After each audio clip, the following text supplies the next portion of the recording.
بلوچی حکومت کی تاریخ ان برزکوہی یا براوی بلوچ طائفہ سے ہوتی ہے جو رند بلوچوں سے بہت پہلے کلات کی گرد و نواح میں آ کر آباد ہو چکا تھا۔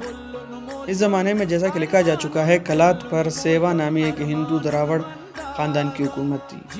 15ویں صدی کے وسط میں تقریباً جب ہندوستان پر منگولوں کا سیلاب آنا شروع ہوا تب سیوا خاندان بھی ان کے ہولناکیوں سے بچ نہ سکا۔ فاتح اور نیم وحشی منگولوں کے ہاتھوں اس خاندان کو بری طرح شکست ملی اور اس کی حکومت کا تختہ الٹ گیا۔ کلات پر منگولوں کی جابرانہ حکومت قائم ہو گئی۔ منگولوں نے جیسا کہ ان کا دستور تھا سیوائی دراوڑوں کے بوڑھوں، بچوں اور عورتوں کو تلوار کی گھاٹ اتار دیا اور نوجوانوں کو تو چن چن کر ہلاک کیا۔ میرو جو میر کمبر کی نسل سے تھا اور جس کی اولاد بعد ازاں میروانی مشہور ہوئی۔ اس زمانے میں براوی طائفہ کے بلوچوں کا سردار تھا۔ میرو موقع شناس اور بہادر تھا۔ اس نے اس انقلاب سے فائدہ اٹھانے کی کوشش کی۔ ہوا کا رخ دیکھ کر میرو نے اپنے بہادر قبائل کے ساتھ منگولوں کا ساتھ دیا، ان کے لیے لڑائیاں لڑیں، حتیٰ کہ منگولوں کی انتہائی خوشنودی اور اعانت حاصل کر کے میرو نے چھپر، زیارات اور دشکوران سے دراوڑوں کو، ماراب، سیاکم، گدر اور سوراب سے جدگالوں کو باہر کیا۔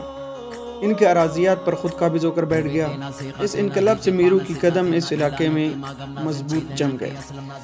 اس کی قبائلی طاقت بہت بڑھ گئی۔ چند سال بعد جب منگولوں کا سیلاب رک گیا اور ہندوستان سے ان کے دل بادل چھٹ گئے تب کلات میں بھی ان کی حکومت کمزور ہو گئی۔ قندھار کے ارغون خاندان نے کلات پر فوج کشی کی، منگولوں کو شکست ہوئی اور زنون بیگ ارغون کلات پر قابض ہو گیا۔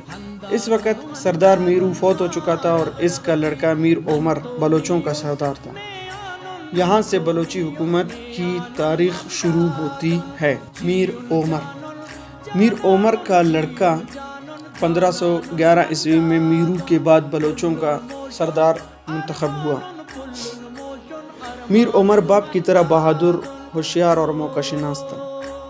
جدگالیوں کے ساتھ فتح یاب لڑائیاں لڑ کر وہ اپنے قبیلے میں ہر دل عزیزی حاصل کر چکا تھا۔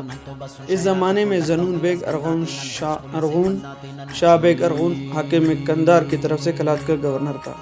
میر عمر نغاڑ علاقہ سوراب میں رہا کرتا تھا، لیکن اسے اپنی طاقت بڑھا کر کلات کی حکومت پر قابض کرنے کا ہر وقت خیال تھا۔ 1530 عیسوی میں جب ارغون خاندان کو کمران مغل کے ہاتھوں قندھار میں شکست ہوئی تو اس سے ملاقات میں زنون بیگ کی طاقت بھی کمزور پڑ گئی۔ زنون بیگ کی کمزوری سے فائدہ اٹھا کر میر عمر نے جو عرصے سے اسی وقت کے انتظار میں تھا اپنے جفاکش اور بہادر قبیلے کے ساتھ کلات پر قبضہ کر لیا۔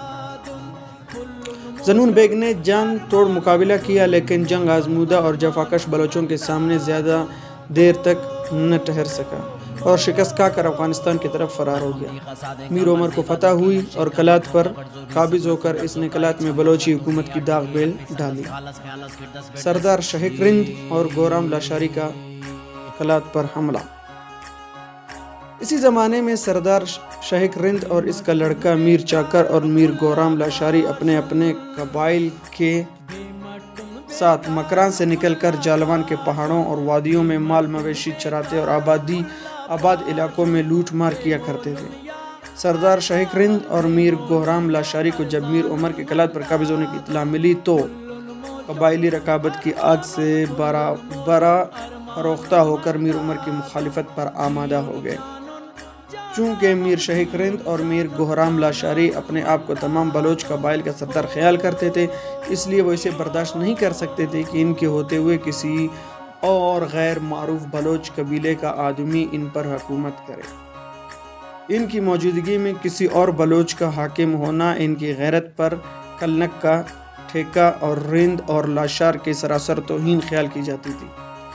چنانچہ میر شہک اور میر گورام نے اپنے اپنے منتشر قبائل کو پہاڑوں اور میدانوں سے میر عمر کے خلاف جمع کر کے ایک بہت بڑے لشکر کے ساتھ کلات پر حملہ کر دیا۔